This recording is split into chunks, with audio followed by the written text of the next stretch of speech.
Hi, everybody, and welcome to today's event, Navigating Data Readiness for ESG Excellence. So, it's definitely exciting times for sustainability in India, and it's impressive the remarkable developments unfolding here. This is not mere rhetoric, tangible progress is being achieved. Consider the significant strides India is taking in the realm of renewable energy, particularly in solar and wind power. The nation has set ambitious targets aimed at substantially reducing its carbon footprint and confronting climate change head on. Envision expansive solar farms and wind turbines adorning the landscape, illustrating the profound commitment to advancing green energy initiatives. Turning our attention to the social aspect, businesses are awakening to the transformative potential of diversity and equitable treatment. Prominent players in the technology industry, for instance, are not solely focused on coding and algorithms. They are actively investing in fostering inclusive workplaces. Beyond job roles, the emphasis is on ensuring that each employee feels valued and respected.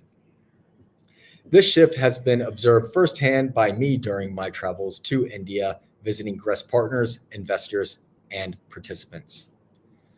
On the governance front, India is instituting stringent regulations, with corporate boards assuming a more responsible role. Many companies are overhauling their governance policies to prioritize not only profitability, but also ethical considerations and long term sustainability. Remarkably, it is not only the major corporations that are affecting change. Investors are aligning their financial portfolios with their values as well.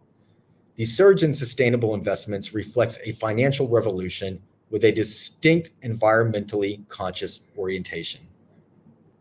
Equally noteworthy is India's collaborative approach on the international stage. Collaborations with European countries, for example, on sustainable development projects, exemplify a commitment to global partnerships in advancing common environmental goals. In conclusion, India is not merely espousing change, it is making substantial contributions that resonate globally. Let us aspire to see this eco friendly, people centric, and well governed ethos become a global norm, heralding a brighter and greener future for everyone.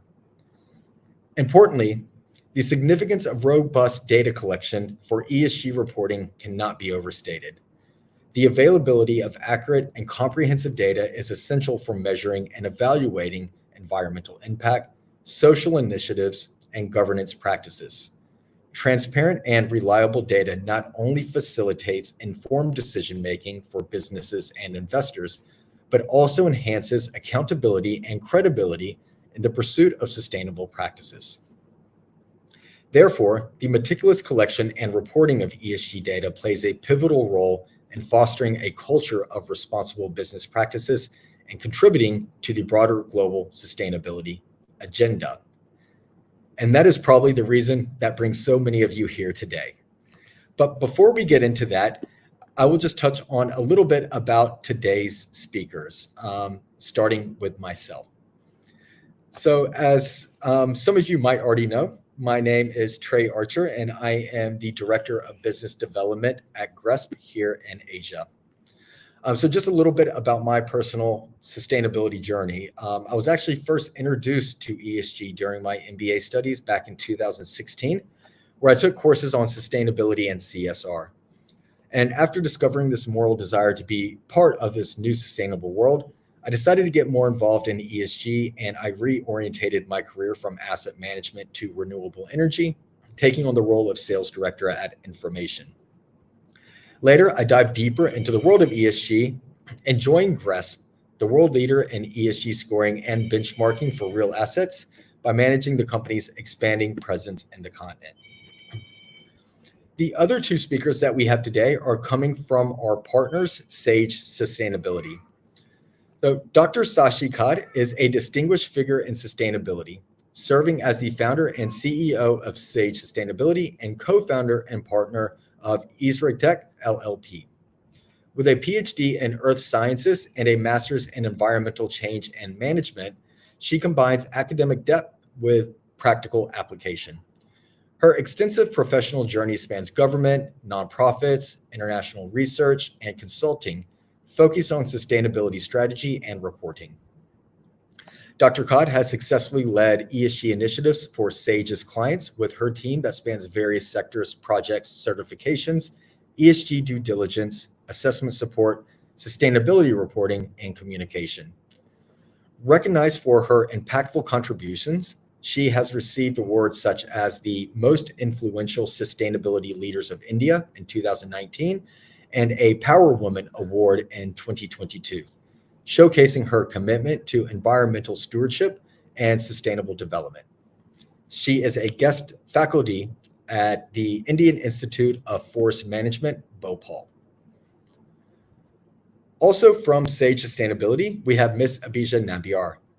Abhija Nambiar, Principal Consultant at SAGE Sustainability, is a leading force in advancing sustainability practices across diverse sectors. Armed with a civil engineering background and specialized knowledge in sustainability, she oversees the environmental, social, and governance aspects of all projects at SAGE.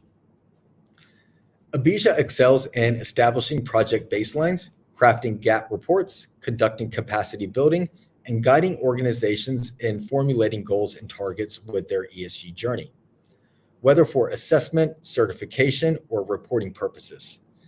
Her expertise extends to greenhouse gas accounting, showcasing a deep understanding of climate science and risk resilience. Abhija's multifaceted skills position her as a well-rounded ESG professional, contributing significantly to sustainable initiatives.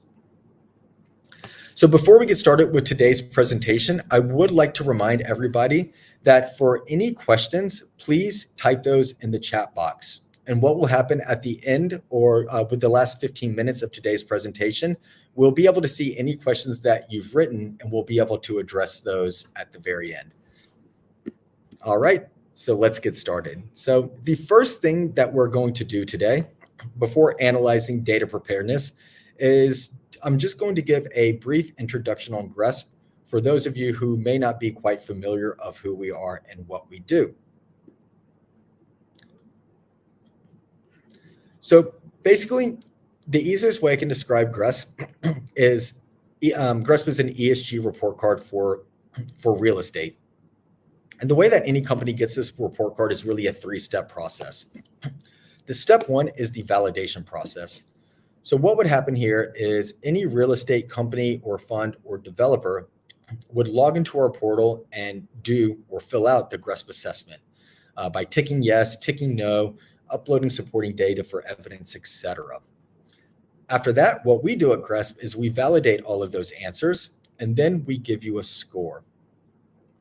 After giving you a score, we put you into a peer benchmark group so that you can compare that score with peers and competitors in your local market, or in this case, in India.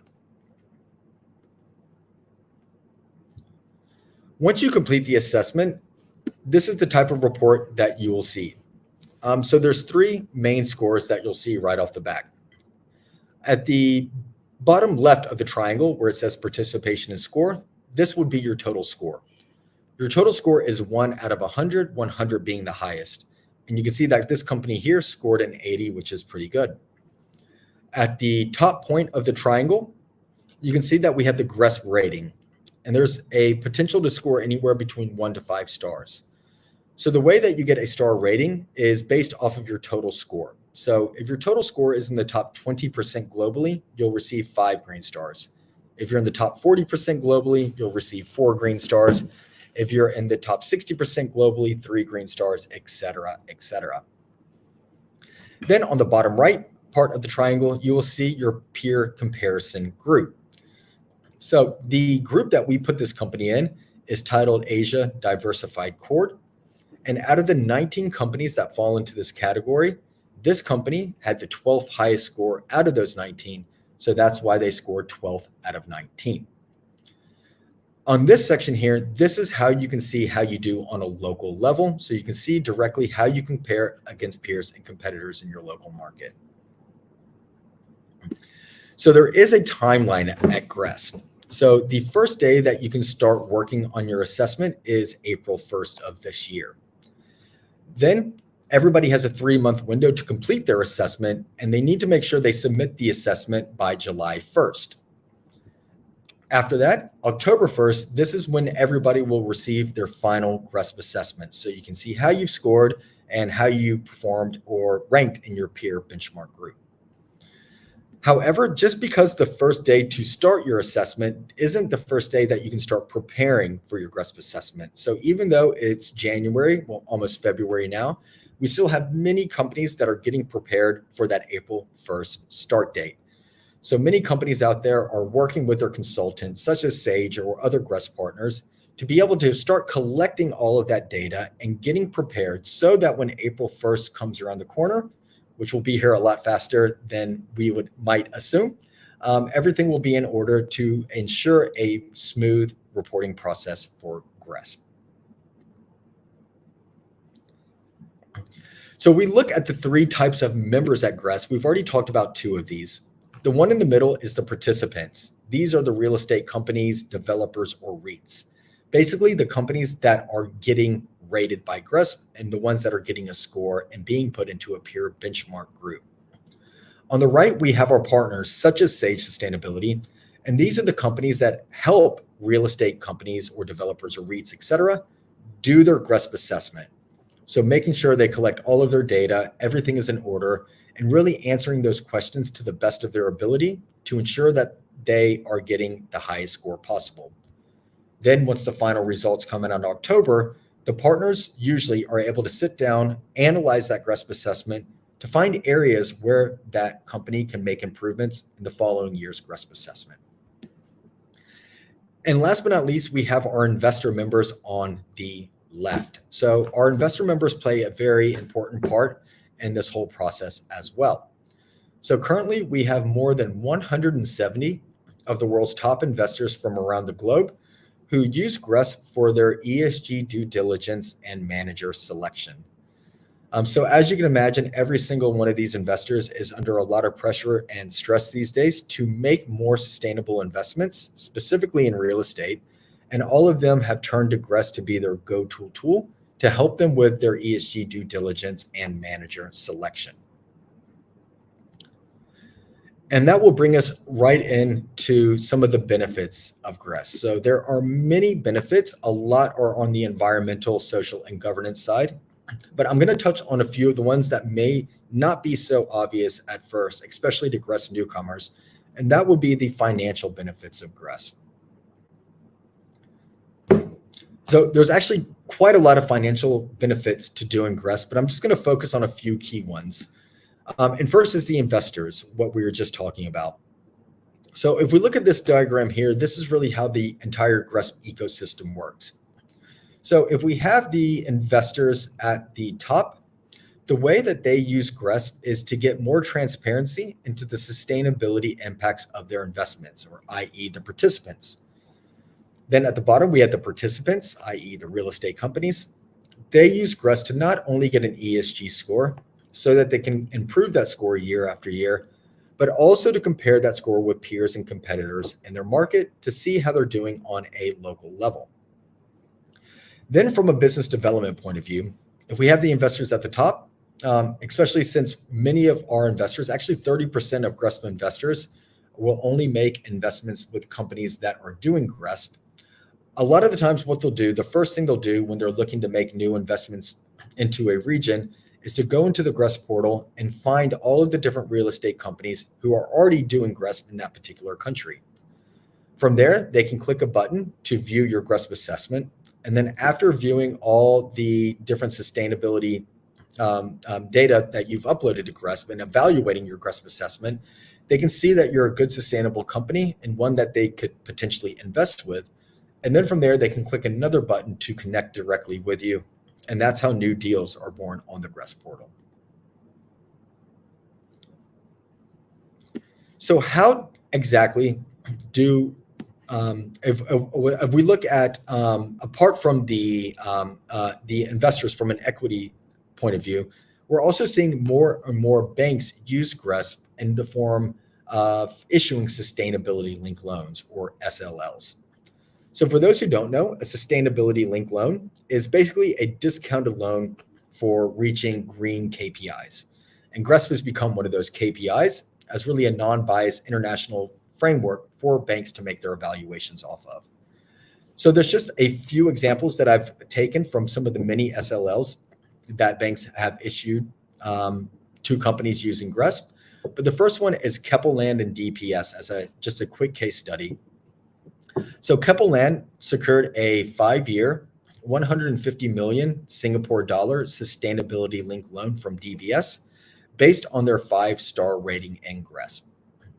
Number 2 is Capital Land and UOB. So Capital Land obtained a 500 million Singapore dollar sustainability linked loan from UOB based on KPIs connected to their GRESB assessment. And last but not least is New World Development and DBS. So New World Development received a 1 billion Hong Kong dollar sustainability linked loan from DBS due to milestones achieved in their GRESB assessment. So apart from reducing your cost of capital with banks through sustainability linked loans or winning investments in the form of equity from GRESB investor members, there's other key benefits to keep in mind as well. If we look at the top left, an obvious one is lowering your OPEX or your operational cost. So by lowering your energy bill or your water consumption, this will directly lower your operational cost, and this is something that will increase your bottom line. If we look at the bottom left, we can see that attracting higher paid tenants is another way that companies can benefit from GRESB. So many high-profile tenants these days will pay premiums to be in green buildings. So a great way to be able to showcase your green portfolio or really any of the green buildings is by using GRESB and green building certificates, etc., to be able to show these high-profile tenants so that they will choose your building to be a tenant in. At the top right, we can see that risk assessment, specifically climate and other risk, is quite important in the GRESB assessment. Whether that be in the form of a physical climate risk assessment to ensure that your properties are safe from dangerous weather patterns that are becoming more and more prevalent due to climate change, or in the form of transition risk to ensure that your company or to ensure that your asset won't be left behind during the transition from dirty energy to renewable energy. These are all different risk assessments that will help your company stay financially healthy and make sure that your assets are here tomorrow. And at the bottom right, we can also see that companies doing GRESB have improved brand name reputation and brand name recognition. So obviously companies that have a stronger brand name are more profitable than those who don't. And in today's age, being a green company is definitely something that will increase your brand name reputation. And then if we look at the middle, we see Save the Planet, which is probably the most important one out of all of these. But you may be thinking this really isn't a financial benefit, but in many ways it is.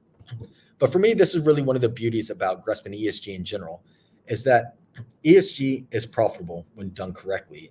And you will get a return on your investment for any investments that you make and doing ESG for your company. But at the same time, this is a way to not only make our companies more profitable, it's also a way to save the planet. But if we look at it in that regard, if we don't have a planet here tomorrow, then there's no business or no place for us to do business in the future. So really saving the planet today, this is setting up an environment where we can continue to drive our businesses forward and continue to be profitable and making innovation, because you can't have one without the other.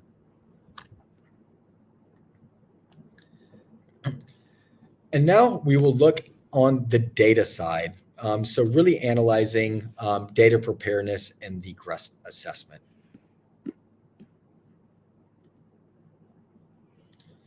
So why is data important? So if we look at this slide here, we can see that data reporting is extremely important in GRESB. And we can see that if we look at this red highlighted box right here, that nearly 50% of your score in the performance component is actually coming from data heavy sections. So we look at your energy reporting, your GHG emissions, all the way up to data monitoring and review, or building certificates, etc. If we take all of the scores from these sections and combine them together, that's nearly half of your GRESB score already. But then we also have what I like to call the non-data heavy sections, or probably a better way to look at that would be your qualitative data. So these in the red box will really be your quantitative data, your hard numbers, while the rest still improve data collection just in a different way, more in a qualitative form. So how do we report data in GRESB? It's actually a pretty straightforward process. So what we have, it's a very large Excel sheet where you need to input all of the data for given sections, mainly energy, GHG, water, and waste output. So what you would need to do for each and every single one of your assets is to go through each one of these sections and report on the data numbers for the metric given. And then after doing that, you can aggregate it so that we can evaluate it on a portfolio level. From there, GRESB will weight all of this on a percentage of GAV, or gross asset value, within your portfolio. So those assets that have a larger GAV in your portfolio will actually receive a higher weighting.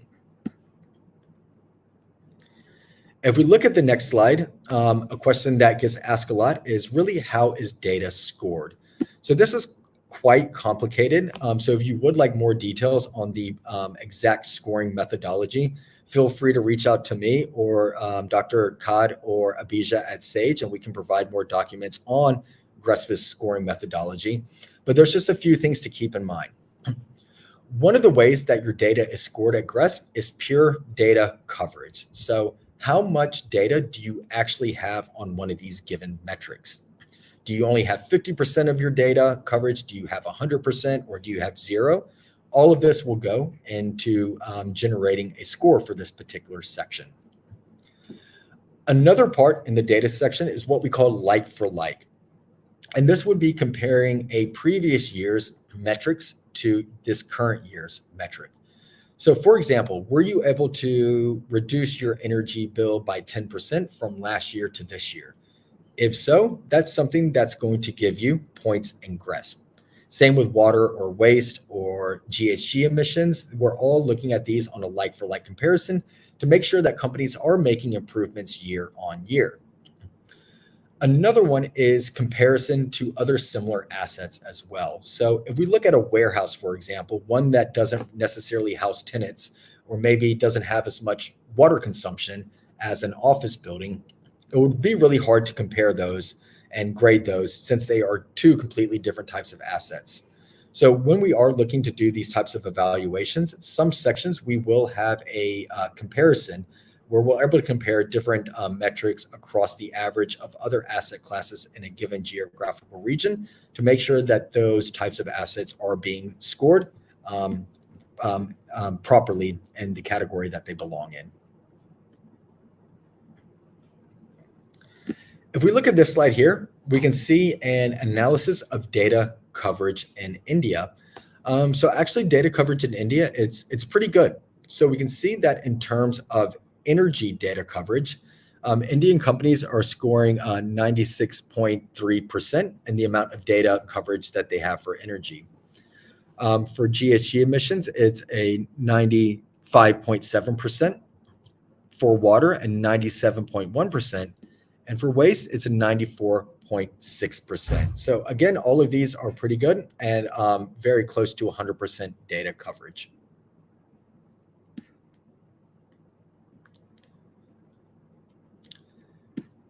So if we really want to look at some tips to being able to simplify your data journey, here are just a few pointers that we can look at. So first, remember that this is a multi-year process. GRESB is not designed just to be one assessment that you take once, score very high, and then never worry about it again and just forget about it. GRESB is definitely a multi-year process and something that real estate companies should do on a yearly basis. So keeping that in mind, try to look at the big picture. So even though you might be a bit worried that you have very low data coverage for one of your assets, use that as a strength, use that as an opportunity to be able to do GRESB, spot those areas where you need to have stronger data coverage. And then from there, you can use that as a roadmap strategy to start building and improving year after year after year. Also remember to start small. So if you're a first-time participant and you have a single asset fund, or maybe just a fund with maybe 2 or 3 assets, maybe consider just starting with those first to get the hang of it. Then once you have a little bit of GRESP experience under your belt, and once you're able to really start understanding the process and collecting more data in a more efficient manner, you can consider reporting on your entire portfolio, or maybe even on an entire company level, or even reporting more and more different funds that you have under your company. Many companies do this at GRESP, and we've seen this to be quite a successful strategy. Number 3 would be starting with just the operational assets or the developmental ones first. So at GRESP, we actually have 2 different types of benchmarks. One is the standing investment benchmark, and this would be for asset managers managing operational assets, while the other one is the development benchmark, which is mostly for developers. So on the development side, that's actually less data heavy, less data intensive than the standing investment benchmark with operational assets. So if your portfolio has a mix of developmental projects and operational assets, maybe you can even try starting with just reporting on the developmental ones first, again, just to get the hang of GRESP, to get your feet wet. And then once you have a little bit more experience, you can consider incorporating those operational assets into your portfolio as well. Or you could even do vice versa. If you just want to start with a few of those operational assets first to get the hang of it, and then worry about incorporating the developmental assets at a later date. Again, this is all ways that you can break your sustainability journey into bite-sized chunks. Next is to use the grace period. So all first-year participants at GRACE have the option to use the grace period. The grace period makes your first-year results completely confidential. So no investor member is going to be able to go in and see your GRESP score or information, or even request it. So this basically turns your first year at GRESP into a trial run. So again, this is just a way where you can go in there without having to worry or stress too much about score, and just going in there to be able to report in a relaxed manner, and then getting that first assessment back so that you actually have a roadmap plan ready in place so that you can make incremental improvements the following year. Next would be to use technology or a consultant. So most of the 33 or so participants that we have in India will use a consultant. So this is very standard practice, actually not just in India, but globally. And that's the whole reason that we have a partner program to begin with. So using a consultant, again, somebody like Sage Sustainability who have expertise in data collection and ESG reporting, having a consultant on your side who has vast experience in this domain is going to greatly help simplify and standardize your ESG data collection journey and just your ESG reporting journey in general. There's also always new technology coming out that is also simplifying your ESG data collection. So this is something that you can also talk to your consultant or the GRESP partner about, and they can have more information about local platforms or systems that could be available to you. And the last slide I will talk on is always my favorite slide to speak about at GRESP. So if we look at, and this really ties into what we were just talking about, how GRESP is a multi-year journey. It's not just something that you do one time and forget about. So if we look at this slide here, you can see that the average score for first-year participants was around a 59%. But those who've been doing GRESP for 2 years score a little bit higher. Those who've been doing it 3 years score even higher than that. 4 years, higher than that. 5 years, higher, higher, higher. All the way up to those who have been doing GRESP for 13 consecutive years. They're scoring close to an 86%, which is putting them around 3, even 4-star range. So what we can see here is that every year you do GRESP, you can improve your score. And by improving your score, that's improving your sustainability journey and opening up the doors to all of the benefits, financial and environmental alike, for your company to take advantage of. So again, just remember this, that if there is score hesitancy, score is actually not the most important thing that our investor members look at. We actually did a survey with our investor members, and they stated that the most important thing that they want to see a company in terms of GRESP is, number one, are you doing GRESP in the first place? So are you being transparent with your data and your information? Are you not trying to cover anything up or greenwash? Transparency is key, and doing GRESP is a great way to reveal that transparency. Number two is improvement. Are you able to improve year after year?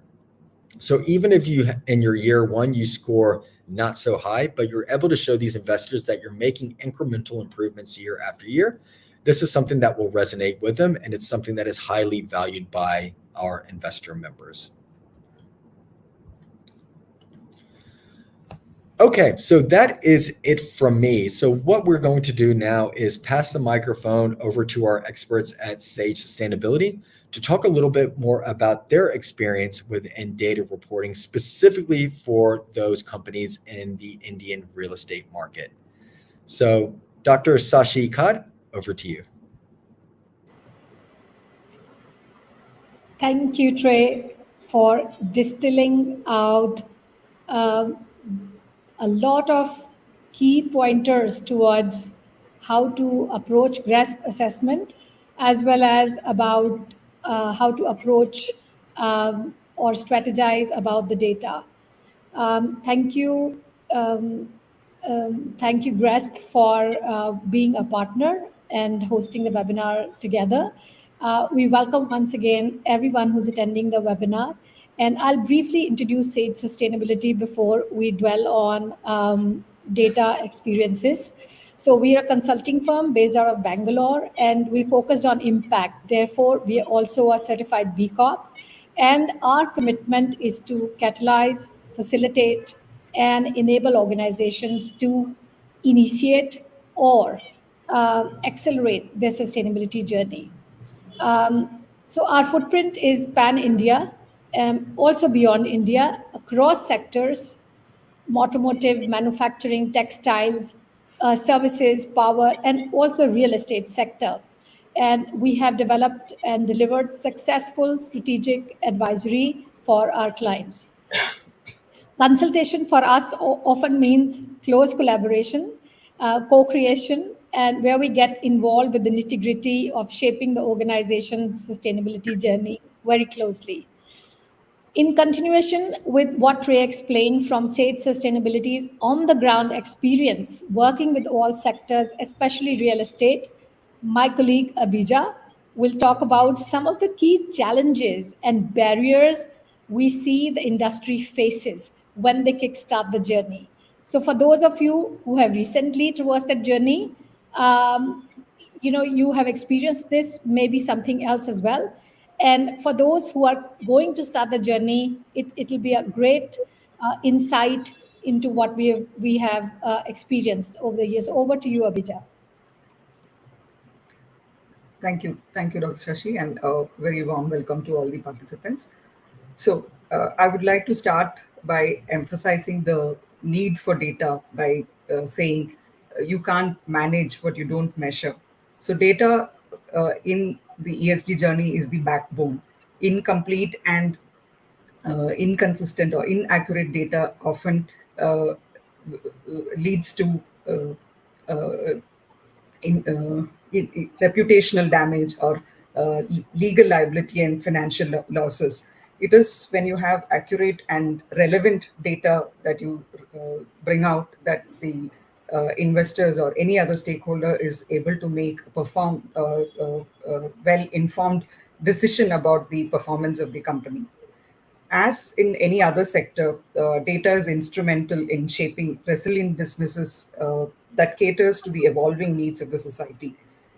As we all know, in the real estate sector, which is so dynamic and constantly changing, managing mapping data is often a big challenge. So here today we are going to talk about some of the challenges that we have come across. So starting with finalizing the scope and boundary.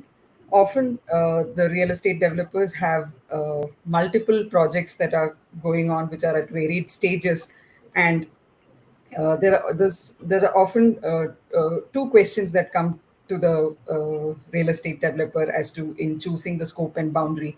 If he has to, if the company has to consider all the projects that are currently going on or it should be just one project that he should focus on and then bring out the sustainability vision incrementing to the organization. As we all know, a typical real estate project from concept to delivery can take anywhere in an average about 4 to 5 years. So when we choose the reporting period, we are only able to give a snapshot of what was conceptualized previously and what is being delivered in that reporting period. So once the scope and boundary is finalized, there is often a lack of clarity on what is required and why is it relevant, which becomes the next hurdle that the company has to go through. Often, the company doesn't know why the data is being monitored, and understanding the requirements of the ESG data is the next hurdle that the company has to uh, venture. So, moving on, there is also a confusion about regulatory versus voluntary. In the real estate sector, we know, particularly in India, there are a lot of compliance requirements, such as the RERA norms or the BOCW Act or the EIA, which are basically the compliance requirement and which is a prerequisite in the projects for the developer to start with the project. So once these regulatory compliances are met with, the developer is often under the impression that he's taken care of everything and there is nothing more. And so what is the need for ESG? So we would like to emphasize that ESGs ask us more than regulatory. Okay, so moving on, there is also the timeliness, data timeliness. Often the companies find it difficult or struggle to collate data between different function departments, functional units, and business units and supply chain. So what happens is there is always inconsistent or incomplete data that comes out, and this often is because there is a lack of understanding as to who or which function is responsible for providing which of those data. So these are some of the challenges that we have dealt with while working with some of the real estate companies. Moving on to talk about some of the barriers. So starting with, there is little or no exposure to ESG in the organization. So it is very few or a handful of people who are in the corporate office or the headquarters who are in the know-how of what ESG is or what is being done. Oftentimes, the data requirement is passed on to the project sites where they are not, the site team is not aware of what is to be actually reported on, or what is it that they should be monitoring on. Also, ESG comes with its loaded jargons, which it takes time for people to understand the different terms and terminologies that are being used. For example, everybody these days talk about decarbonization, and everybody understands what needs to be done, but how and where or in what aspect or what indicators it actually is to be done is not really understood.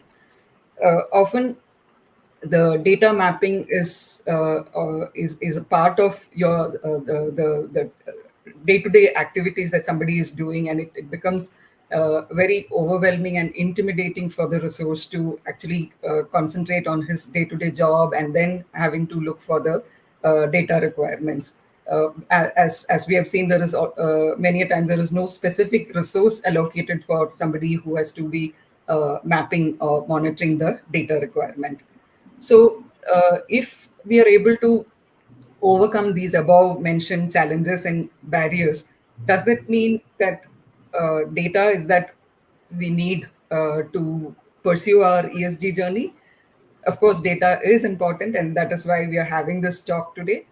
But many a times, the companies or the real estate developers are under the impression that ESG is about getting the data in order, and that kind of is the end of the ESG journey.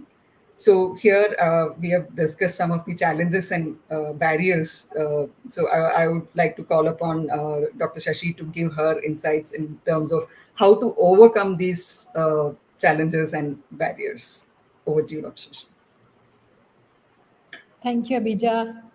So I think already what Abhija has pointed out are some of the issues that we have felt over and over again. Many of these from across sectors, but these are specific pain points in the real estate and construction sector. I would say in every sector, these are the issues, but they are more or they are more intensive in real estate sector. So my number one, say the way to suggestion to overcome challenges is number one is capacity building. Really, like it's education, which means end to end. The trainings, capacity building programs from the top, so C-suite to the junior trainees, basically, or whosoever is in the organization who's responsible for filling the data, who's responsible for verifying the data internally, and then maybe the function heads who are responsible for performance. So if this is the, I would like to say that this capacity building also, there's a soft measure, which is actually getting the trainings done, but also a hard measure, which means integrating the ESG education into the core learning and development curriculum. So it is not about just getting a couple of training programs and saying we are exposed to ESG. Nobody really understands anything in those trainings, but it's a consistent education saying everybody is sustainability educated. Basically, everybody knows what sustainability is.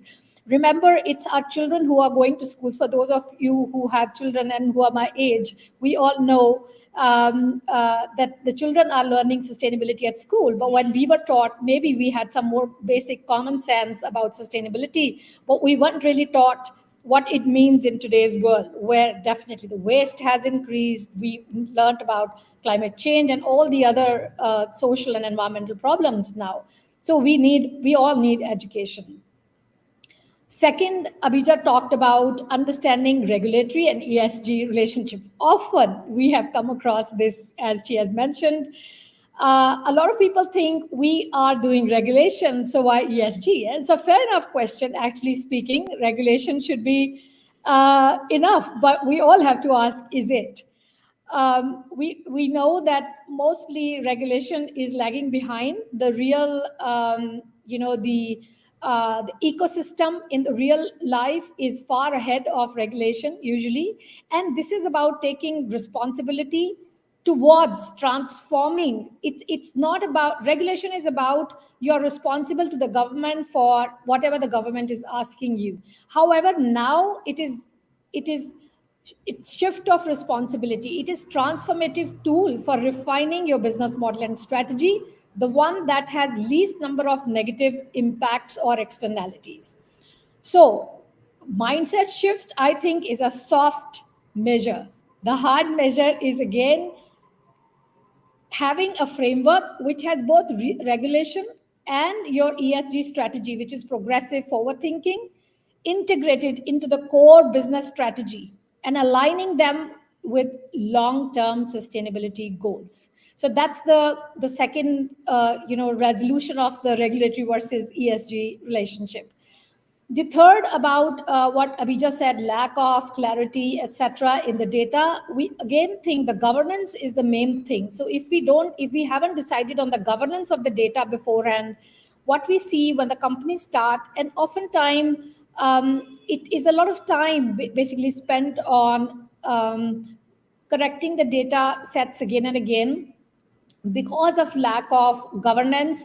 Somebody who understands the data at a responsible level to collate the information from various project sites. So a clear responsibility hierarchy is very important. And again, the hard measure for that would be to have KRAs with clear functional responsibilities reflected on all ESG goals and targets that the company ends up setting up. One another solution for a lot of these problems that we've discussed is technology. I think Trey also touched upon that. And as he suggested, a lot of companies, okay, not only like said, partnering with consultant, that's of course a company's choice, but having technology to overcome the basic issues in the data is there. So We have our partners. We worked with some partners in India, like Trini. Trini's platform we've utilized for some clients, and I think those kind of things fantastically work for overcoming the simple issues of periodic collection of data and then annually reporting. So we've seen that a lot of time gets spent otherwise in this, and the same time can be utilized in setting up strategies and robust a framework which and look at the possible options, how you can improvise your journey rather than only measuring the data. The next point is, I think one was about cross-functional collaboration. So I can't stress more on that ESG or sustainability, I would use the word sustainability, is about getting people together in the organization who actually don't talk normally as functions to each other. It's an opportunity to get the organization united as one.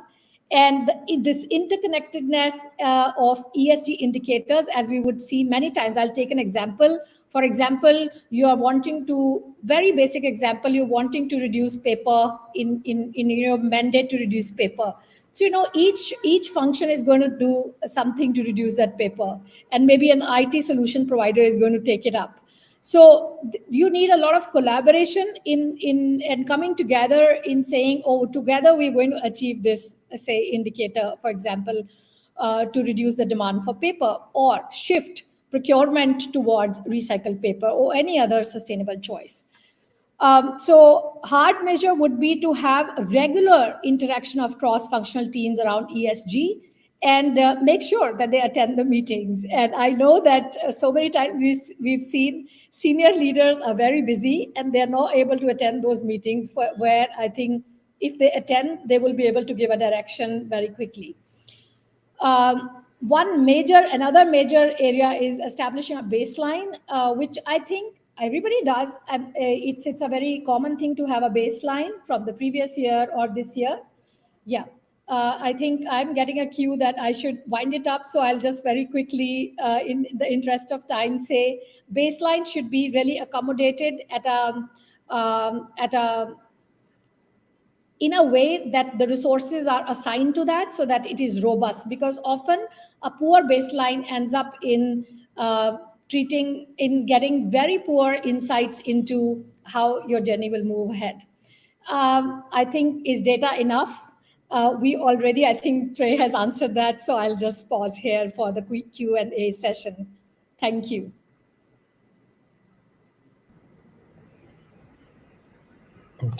All right, thank you so much, Shashi and Abhija. That was very interesting, and thank you for your input. So as Shashi already alluded to, we will start the Q&A session of today's event.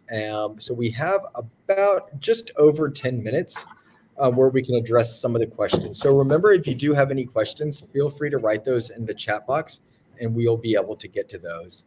But in the meantime, we have had a few pre-submitted questions. So these were submitted by various attendees when they did their registration.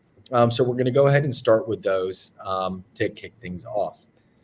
So one of the questions that was pre-submitted was, besides data, what else is important to consider for GRESB reporting or just ESG reporting in general? So I think that's actually a very good question. So today's conversation has been focused solely on the importance of data, but obviously data is not the be all end all.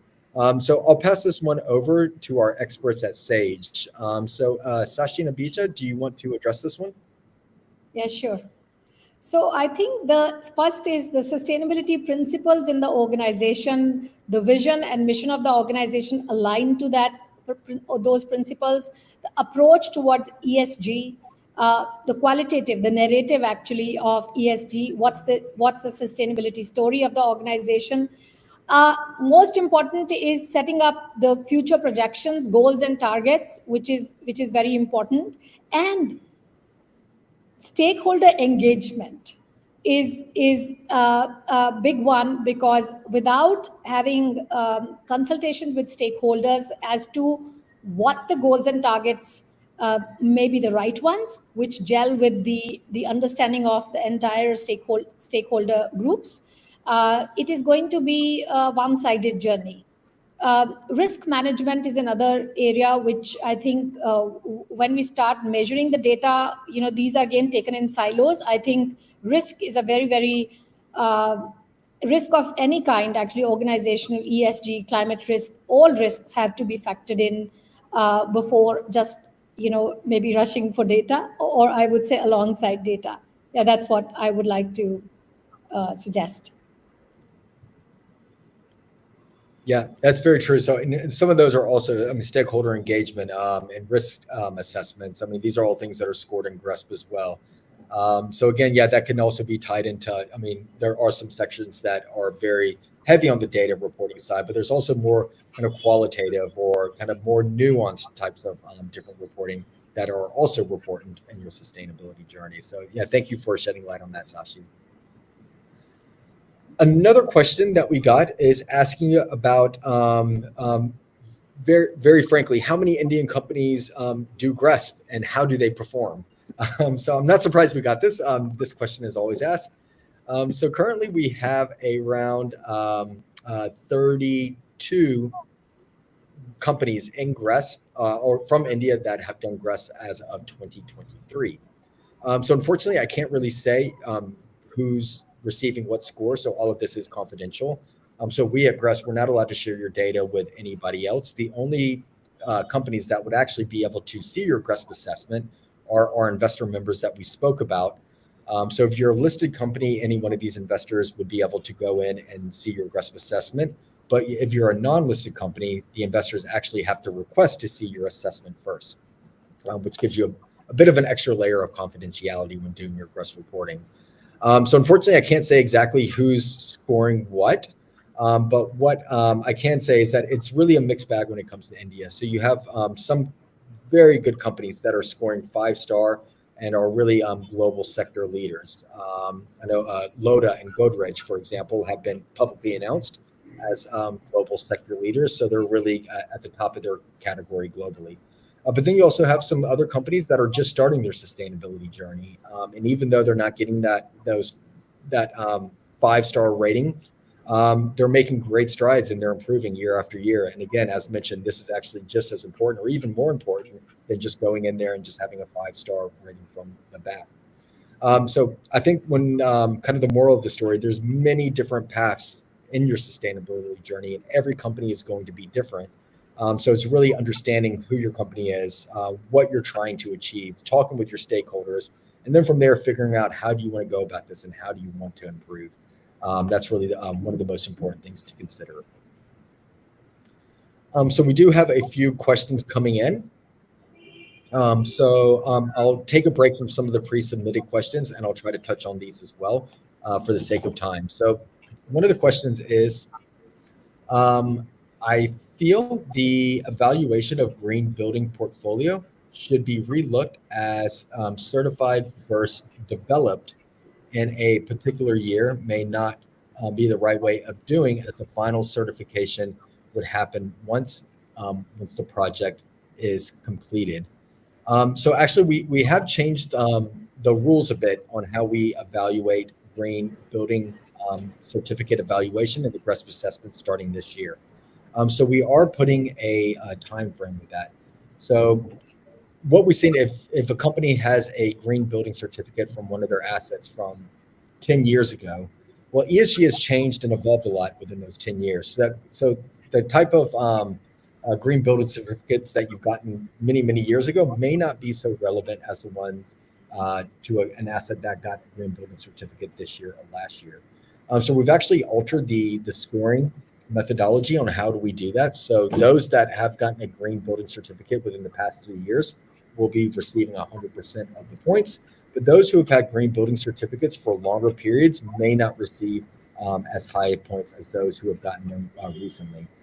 So this is to ensure that companies just aren't resting on their laurels and just aren't turning this into a box ticking exercise.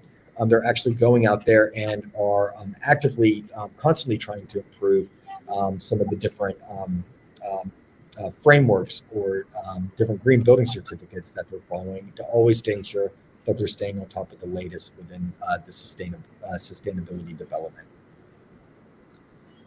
Another one is Do you include in your responsibility to be influencers at government levels and in reforming school curriculum? In Karnataka, many developers are also setting up schools. So I'm going to pass this to our local experts at Sage. Do you have any insight on this one? Yeah, it's quite right. Actually, the a lot of top developers also they have something to do with schools, which is a pattern. Um, I think it's the schools that should be schools. School curriculums are pretty robust, and I do see that all of the students are taught about ESG in its own way. Actually, in I think that influence should actually also be supporting or create understanding with developers. We don't have any as Sage. We don't have any work with schools. In personal capacity, I teach at in Indian Institute of Forest Management, sustainability. Many times this comes across, but it's a very very different program, and I think a lot of organizations are working on strengthening school understanding on ESG. So it is not officially that we are looking at the school curriculum. Yeah. Great, thank you for that insight. So another one, very frankly asking, which platforms do you suggest for ESG data collection? So there's actually a lot out there, but again, I'll pass the microphone back to our experts at Sage. Any tech platforms that really pop into your mind? See, we have worked with Trini, so we are aware of that platform. But other than that, there are some other platforms, and anyone who's looking at, they can get in touch with us, and depending upon your requirement, we could pass on or suggest what is appropriate for you. Yeah. Certainly, yeah. I'll add a few more in there as well, just to give a shout out to other GRESS partners as well, who are more on the data collection side. I know Acacia is one of our partners. They do a great job in terms of data collection and GRESS reporting. Also, another company, SustainNext, also based in India, kind of more on the tech-heavy side. So again, look, I'd be happy to talk about these in more details. If you're exploring different kind of tech platforms for your data collection, we can talk about this in more detail. So I think we are just at the end of today's presentation. Unfortunately, we didn't get to all of the questions, and I actually see that a lot of questions are starting to come in right now, just as we're starting to wrap things up. But unfortunately, we do have a hard stop for this presentation. So what I would recommend is feel free to reach out to myself or Abhija or Sashi at Sage, and we'd be happy to answer any of these questions directly with you once we have a little bit more time.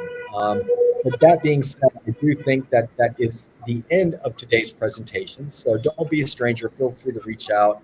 We'd be happy to speak about your questions or any other questions that you might have about sustainability or press reporting in general. So thank you all again today for attending, and again to Sashi and Abhija for also their valuable input that they provided today as well. So wishing all of you a wonderful evening ahead. Thank you. Thank you very much, Trey. Thank you. Thank you, everyone, for joining.